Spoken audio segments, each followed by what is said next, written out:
Hindi class में आप सबका फिर से स्वागत है।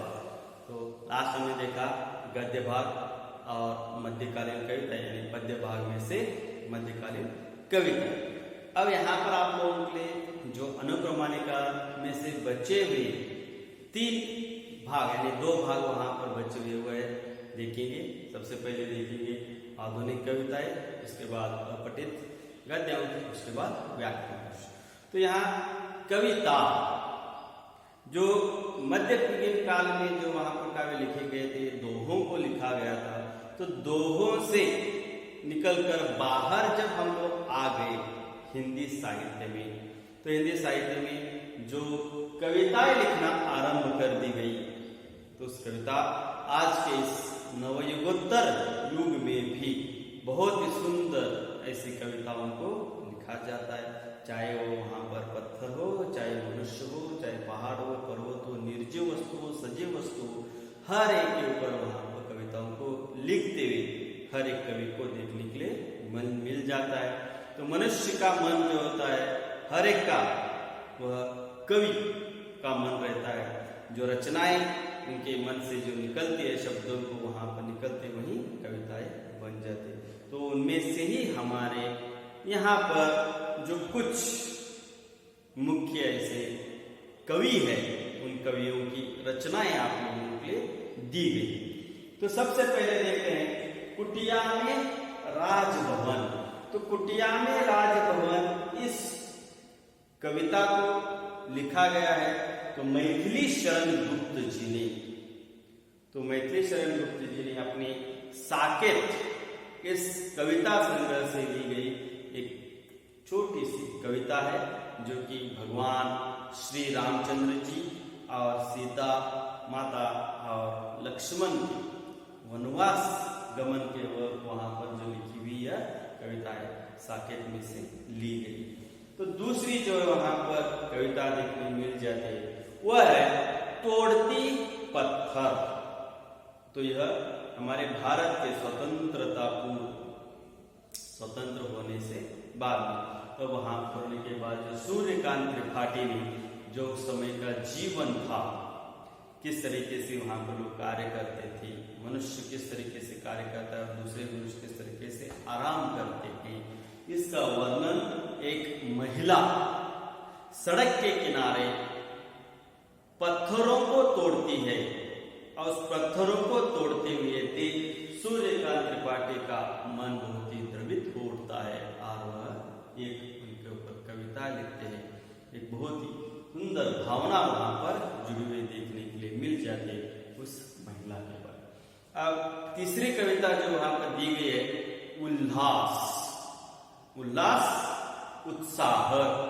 तो उत्साह जो सुभद्रा कुमारी चौहान जी ने, तो भारत को स्वतंत्रता दिलाने के लिए बहुत सारे लोगों ने अपने अपने कार्यों से अनुसार, चाहे वहां पर आंदोलन करना हो, चाहे वहां पर एक दूसरे के साथ लड़ाई करना हो, या वहां पर लेखनी के माध्यम से लोगों को जागरूक करना हो, तो यहाँ सुभद्रा कुमारी चौहान जी ने लोगों को प्रेरित किया, उत्साहित किया और उल्लास से कार्य करने के लिए करते हुए इस कविता को उनके जीवन में किस तरीके से तो उत्साह वहां पर रहता है, इसके बारे में सुभद्रा कुमारी चौहान जी ने उल्लास इस कविता में बताया है। नेक्स्ट चौथी कविता जो है तो हरिवंश राय बच्चन, हमारे अमिताभ बच्चन जी के पिताजी, वह हरिवंश राय बच्चन जी ने लिखी हुई है, कहा यह कविता है वह है तुम गा दो मेरा गान अमर हो जाए। इसमें संगीत का अपूर्व ऐसा वर्णन देखने मिल जाता है, जो कि हरिवंश राय जी बच्चन जी ने लिखी हुई है कविता है। नेक्स्ट पांचवी कविता जो है प्रतिभा का मूल बिंदु, जो प्रभाकर माचुए जी ने बताया गया है। प्रतिभा यानी टैलेंट, हुनर, जो मनुष्यों के हर एक मनुष्य में होता है, उस हर एक मनुष्य में अलग अलग तरीके से होता है, उसी का ही वर्णन प्रतिभा का मूल बिंदु कहाँ है, इसके बारे में उन्होंने वर्णन करते हुए बताया गया है। अब छठी कविता जो है वह है तुम आओ मन के मुग्ध मीत, सरगु कृष्णमूर्ति जी।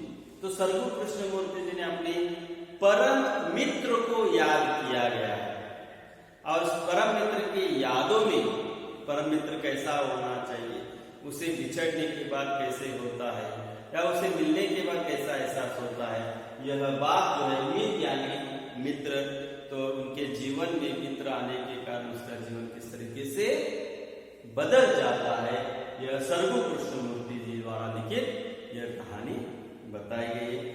दूसरे जो आप सातवीं कविता जो है वह है मत घबराना। तो यह राम निवास मानव हमारे जीवन में चाहे कितनी भी कठिन परिस्थिति क्यों ना आए, हाल ही में हमने देखा कोरोना जैसे संक्रमण रोग को हर एक व्यक्ति तो कठिन परिस्थिति में यहाँ पर चला जा रहा है, तो इसे यहाँ पर वह कहते हैं कि हमें किसी बात को घबराना नहीं चाहिए। तो वही बातों को कविताओं में वहां पर उन्हें रचना की गई है, मत घबराना। इस कविता के कवि है रामनिवास मानव। अब आखिरी कविता जो है लास्ट वह अभिनंदनीय नारी। नारी का वर्णन करते हुए, चाहे वह हमारी दुर्गा माता क्यों ना हो, चाहे वह हमारी पार्वती माता क्यों ना हो, पार्वती देवी क्यों ना हो, चाहे आज की जो बहुत ही हर एक क्षेत्र में कार्य करने वाली स्त्री क्यों ना हो, तो उसका सम्मान करना चाहिए, स्त्रियों का आदर देना चाहिए। इन सारी बातों को वहां पर कार्य किए तो उनका अभिनंदन करते हुए यह जो उनके अलग अलग विविध रूपों के बारे में उन्होंने बताया गया है, वह है जयंती प्रसाद नौटिया जी ने ये लिखी हुई कविता है। तो यहाँ आप लोगों के कुल मिलाकर 8 कविताएं दी गई है। तो उस 8 कविताएं अलग अलग विधाओं में देखने के लिए मिल जाती है, उनके प्रसिद्ध ऐसे कवि भी यहाँ दिए गए। तो यह दूसरा यानी मध्यकालीन भाग में जो गद्य भाग पद्य भाग जो होता है, उस पद्य भाग में इसके जो आधुनिक कविता जो है समाप्त होती। अब दूसरे देखेंगे आप लोगों के लिए अपठित भाग, जिसमें कुल मिलाकर आप लोगों के लिए 6 कहानियों को दिया है। उस कहानी के भी प्रसिद्ध लेखक वहां पर देखने के लिए मिल जाते। तो उन छोटे कहानियों को है, पहली कहानी या तो मधुआ।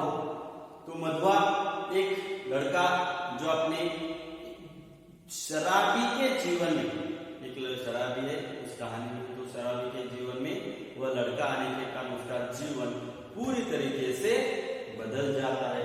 यही इस कहानी में जयशंकर प्रसाद जी ने एक बाल मनोवैज्ञानिक कहानी जिसे कहा जाता है, या हमें मन परिवर्तन जैसी कहानी देखने के लिए मिल जाती है। यही कहानी मधुआ, यह कहानी बहुत ही दी गई। नेक्स्ट दूसरी कहानी श्मशान। जिस तरीके से हम किसी भी जीवन किसी भी दूसरों के जीवन के बारे में बताते हैं, तो यहाँ पर मन्नू भंडारी जी ने श्मशान, तो श्मशान के मन में कौन कौन सी बातें चली जाती, कौन कौन सी बातें आ जाती, वो क्या चाहता है, वह दूसरों से क्या वहां पर चाहना चाहता है, इसके बारे में मन्नू भंडारी जी ने श्मशान का चरित्र वहां पर लिखा गया है। नेक्स्ट खून का रिश्ता, जो हमारे खून के रिश्ते में आने वाले जो लोग होते हैं, तो उनके साथ हमें कैसा व्यवहार करना चाहिए, उन्हें हमें कौन सा स्थान देना चाहिए, इसके बारे में भीष्म सहानी जी ने यह कहानी जो है लिखी गई है। नेक्स्ट दूसरा जो शीतलहर, दिल्ली के शहर में या पूरे भारतवर्ष में हो या उत्तर भारत में हमें देखने के लिए मिल जाते हैं। अक्टूबर, नवंबर, दिसंबर और जनवरी या 4 महीने शीतलहर का मौसम होता है, ठंडी का मौसम होता है।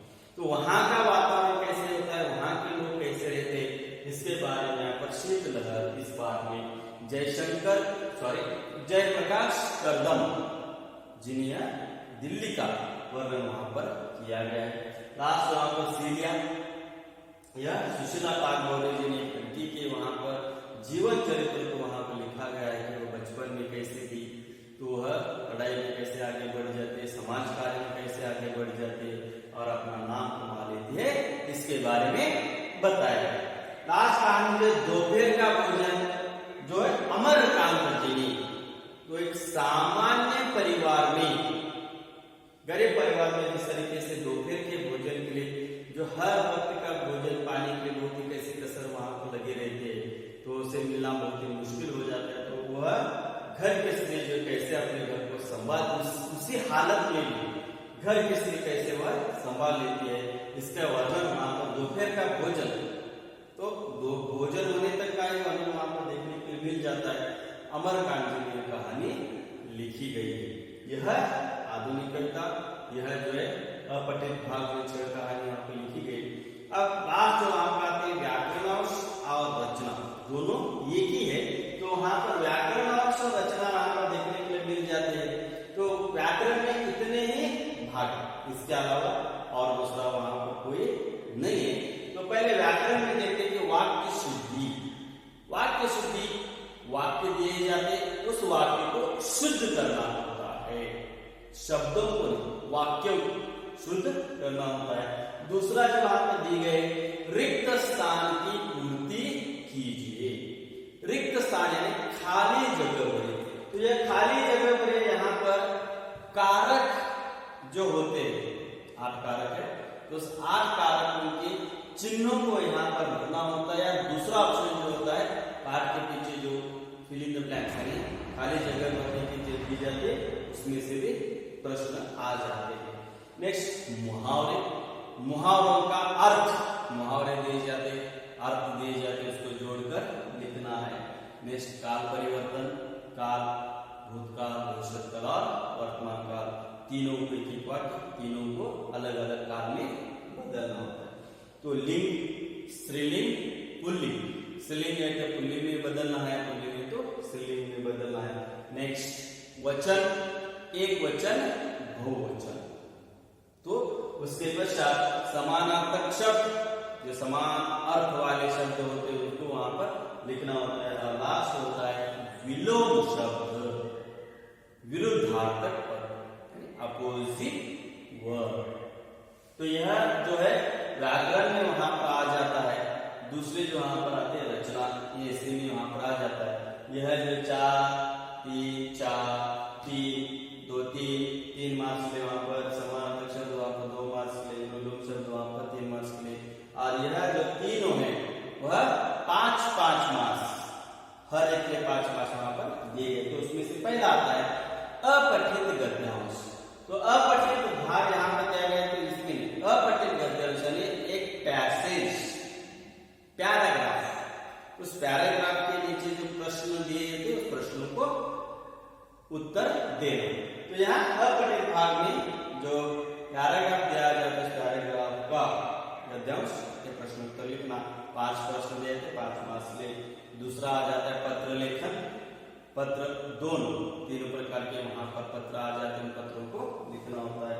अब अनुवाद, ट्रांसलेशन, अनुवाद, यहाँ पर आप लोगों के लिए कन्नड़ और अंग्रेजी में वाक्य दिए जाते हैं। उस कन्नड़ और अंग्रेजी के वाक्यों को हिंदी में अनुवाद करना होता है। तो यहाँ पर यह आप लोगों के लिए पूरी अनुक्रमणिका, उस अनुक्रमणिका के अनुसार देखेंगे कि किस तरीके से वहां पर सर्कुलर वहां आ जाता है, उसके अनुसार। लेकिन हम लोग पहले से ही जो है आप लोगों के लिए उसी से ही शुरुआत करेंगे। तो इसके आगे हम लोग देखेंगे आप लोगों का पाठ, और उसमें से आपका पहला पाठ जो है वो हम लोग देखेंगे। धन्यवाद।